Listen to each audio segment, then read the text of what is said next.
Hey everybody, David here, and today I'm going to be talking about Agents of S.H.E.I.L.D. Season 5, Orientation Part 1 and 2. So this was a 2-hour premiere of Agents of S.H.E.I.L.D. and I checked it out because I enjoy Agents of S.H.E.I.L.D. You know, the first season was kind of a big misstep, but I felt they started figuring things out in Season 2 and 3 and so on. I'm going to admit up front that I did not finish all of season 4, so I was kind of nervous getting into this season, being like, oh man, I'm not catched up yet with season 4. I have, a lot has been going on, so I didn't really find the time to catch up with season 4. But I'm happy to say that I still really enjoyed this episode, despite not being fully caught up yet. This was a really great episode to come back to for Agents of S.H.E.I.L.D. I don't think I've done an Agents of S.H.E.I.L.D. review yet before, so this is my first review for the series. I'll only do the first 2 episodes now, and then the end of the season I'll put my full thoughts on the season.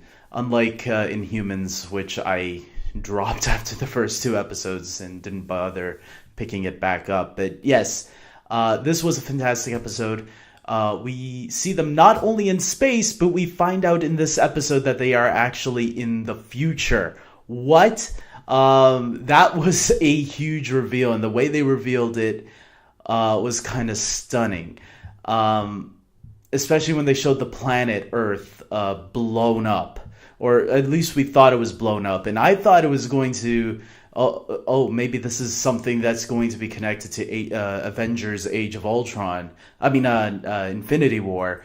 Because we've seen the trailer of that this week, and the Infinity War trailer looks like shit is about to go down.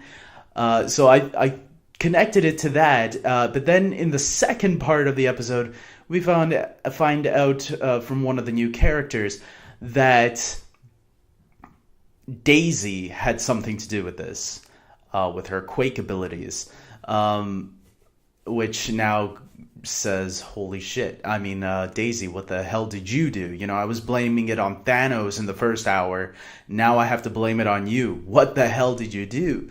Does it really have something to do with her, or is that what he thinks? He seems pretty sure that Daisy had something to do with it, so there we go. Speaking of these new characters, we get these 2 new characters, a male and a female. I can't remember their names right now, but I'm going to tell you up front, I think they're really interesting characters right now.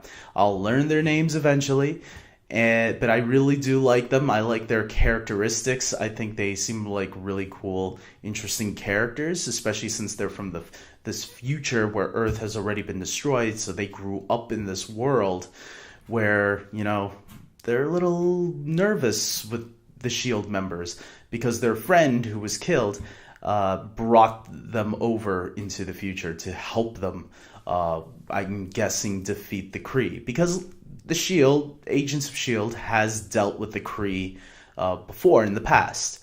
Not to this extent, though. The Kree in the past seasons always felt like they were just your typical...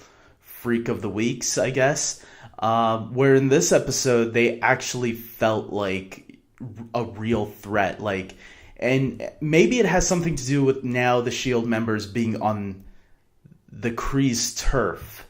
That's the reason why they feel more threatening. We even see the main villain, possibly of this season, or maybe for these next couple of episodes while they're in space. I don't know how long they're planning on being in space for, in the spaceship.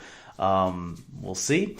But yeah, he looks like he's going to be a definite threat because he's freaking out Gemma, who he is now making his servant. After making Gemma, after Gemma tries helping one of his servants, and then he kills him later on because he was scratched on the head and there was no way to make him perfect because he only likes to have servants that look perfect to represent him because everything has to be perfect for him. So yeah, this guy is freaky. I'm going to say that. And so is his henchwoman, his Kree female, who is like Magneto, I guess, in some sense, where she can throw those metal balls at people and kill them.